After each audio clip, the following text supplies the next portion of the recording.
Hey guys, welcome back to Mountain Murders. I'm Heather. And I'm Dylan. Enjoying your social distancing over there where you are less than 6 feet away from me? Oh my God, well, we need a bigger table. That's what that's all We need a about. bigger house Yeah, where that's true. you can be like on one floor and I'll be on the other. I think that would work And I better. could social distance myself away from you entirely? Yes, and body and mind out of sight, right? Yeah. I Okay. would like to social distance myself away from all of you people. Yeah, And well, by you yeah. people, I mean you and our kids. Yeah, that's what happens when you have a pandemic going on, right? Fuck this pandemic. I know. Well, at least there's some interesting true crime stories right now. Well, there's a lot of information out there about this COVID-19. It's scary. Today I read that basically the death toll had doubled. It's like in the 2000 mark. Yeah, it's we're on track to surpass all other countries with confirmed cases and possibly deaths. Well, part of that, and I'm going to get on a little soapbox here. Will you help me give me a boost up because I'm not tall enough to get up on it by I myself? will climb up there, honey. I got you. Why the fuck are people not staying in place? See, this is the thing. People are not taking this seriously There's at all. there's still huge groups of people. They're just like, oh well, it's not a big deal. It's like the flu or chicken pox. If I catch it, then I'll be immune to it. Oh, it's just most people get over it. I keep hearing people saying, but there seems to be a lot more people dying of this. This doesn't seem normal. People, this don't seem like the freaking flu to me, right? This does not seem like the fucking time to get in your car and go on a fucking vacation. We live in Western North Carolina. If you listen to the show, you know we're here in the mountains. A lot of people have second homes here. We have a lot of part timers, snowbirds. Yeah.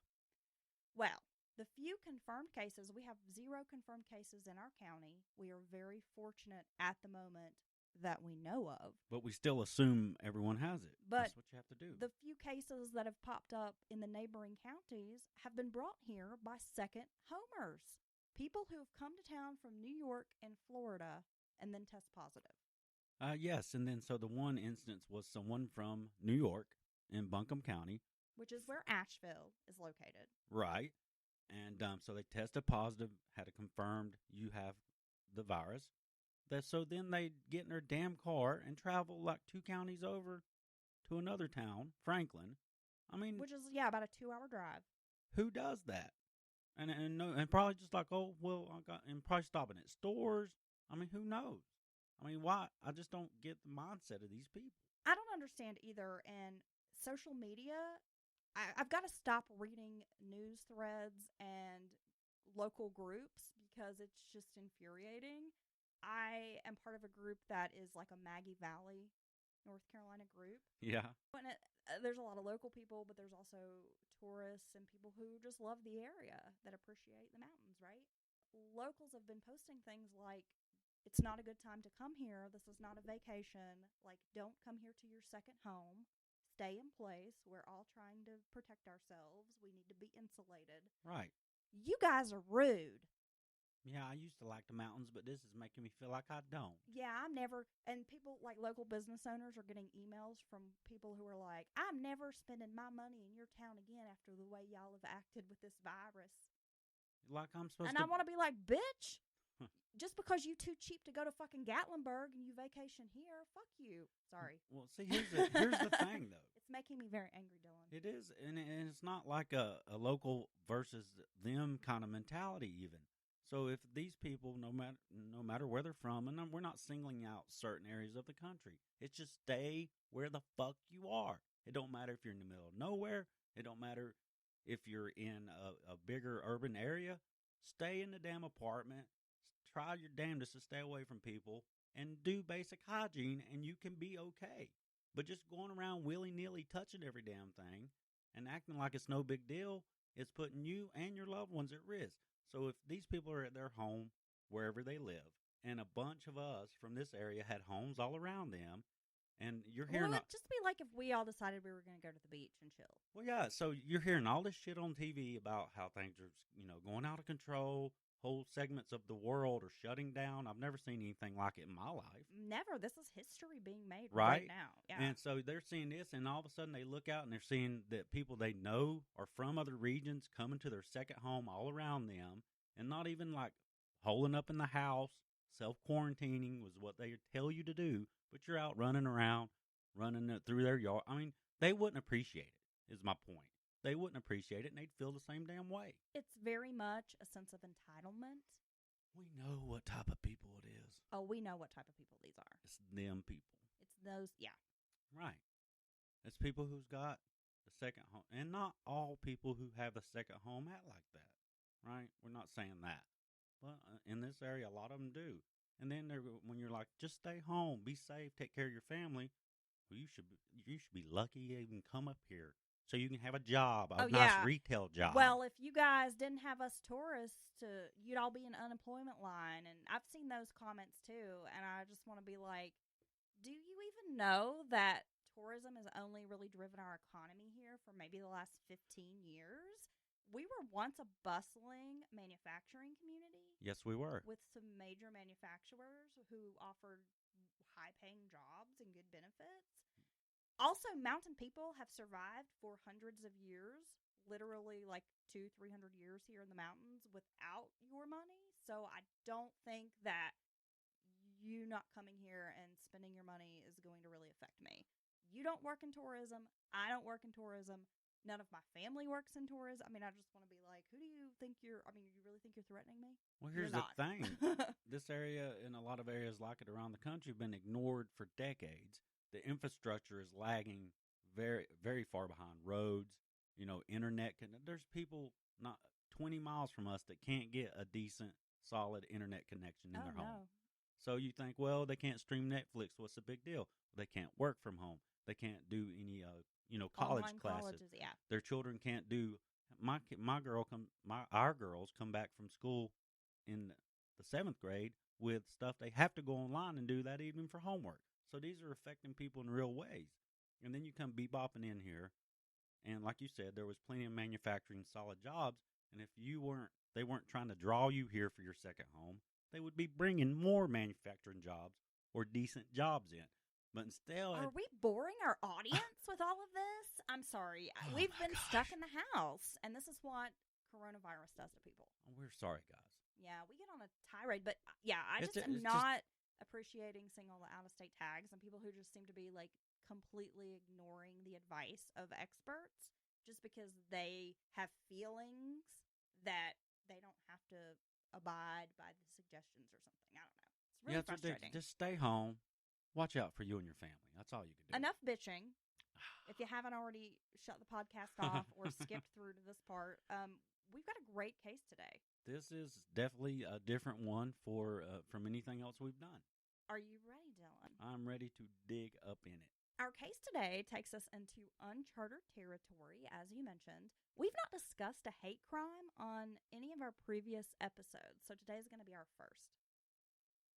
Yes, this is a very interesting case, but it really didn't have to happen. I mean, it's really sad. The murder of Private First Class Barry Winchell is a heart-wrenching and senseless murder. In my personal experience as a veteran, when you raise your right hand and swear to protect the Constitution of the United States, you expect a certain camaraderie. Your shipmates, fellow soldiers, Marines, airmen, these are people that you look at like they're in your foxhole, so to speak. These are the people who've got your six. You're literally counting on these people to save your life. Yes, I bet you count on them every single day, no matter what you're doing. That's what makes this story so disturbing for me. Barry Winchell's story made our nation re-examine our stance on an important issue. For those of you who are unfamiliar with the Don't Ask, Don't Tell policy, it was implemented by the Clinton administration in 1994. Before Don't Ask, Don't Tell, homosexuals were restricted from military service. This policy shifted a bit to allow homosexuals to serve as long as they didn't admit it to anyone, and others were not allowed to ask you about your sexual preference. Homosexuals became the military's dirty little secret. Yeah, so I guess we're led to believe before that there were no homosexuals serving because they weren't allowed to, which we know is bullshit. Right. And if people believe that there were no homosexuals serving before 1994, I mean, that is a sore misconception. Many LGBTQ advocates saw this policy as doing very little to protect those who were gay in the military, and that, if anything, it just created more problems within the ranks. I would agree with that. I would definitely agree with that because, and just in our society in general back then, for the nation to consider this an upgrade or like a forward thinking policy just blows my mind. And this was just in 94. Well, what the military would call, like in this situation, green on green violence, I mean, it's a troubling thing, but when you partner that with a hate crime, it just seems to make it even worse. It just seems like if you were having discussions about people's sexuality and who they really were with everyone, not just including the people who may be homosexual, maybe they wouldn't be afraid to speak up if they're being bullied. Or maybe, because I think a lot of times I personally forget these are kids. These are 18 to 22-year-old, the rank and file, the bulk of the military. They're just 18 to 22, 3-year-olds. They're just kids, you know? And a lot of them, like you pointed out, come from rural, small towns, communities where maybe things were a certain way all their life. And then all of a sudden they're in the military, all these different races, which is a good, you know. I mean, it's a really big change for a lot of people. If you come from a rural background and you've grown up in a small town and you've not had exposure, there's a lot of diversity. I mean, the military can be an awesome thing for people. Well, because you open up your world to so many new experiences that you've never had and probably won't ever have again. Right, I'm sure, and that's the good part of it. But that can also be a problem for some. Well, yeah, in a climate like that, where it's, I mean, just the title alone is absurd, and it just proves that the mindset behind the whole policy is totally ridiculous. Barry Lauren Winchell was born August 31st, 1977 in Kansas City, Missouri. In his early years, life was rocky. His parents divorced when Barry was very young, and he lived with his mother and two brothers. When he was around 3, the family was homeless, and they were actually living in his mother Pat's car outside of a Waffle House in Texas where she worked. Well, that's just a devastating situation for anyone, especially kids, to be in. During this time, his mother said he was lonely and things were not stable, as they should be. Barry developed some imaginary friends to keep him company. I think a lot of kids do that. Yeah, I'd say everyone goes through has that to some degree, some more than others. Barry would later be diagnosed with ADD and dyslexia, which would earn him a label of learning disabled when he finally went to school. He struggled academically. I mean, he couldn't read until the 3rd grade. Well, that's a pretty tough combination. You can't concentrate, have a tough time focusing on top of dyslexia, which really is a roadblock, especially to reading. He dropped out of high school, but enrolled in a technical program where he learned to weld, and he did get his GED.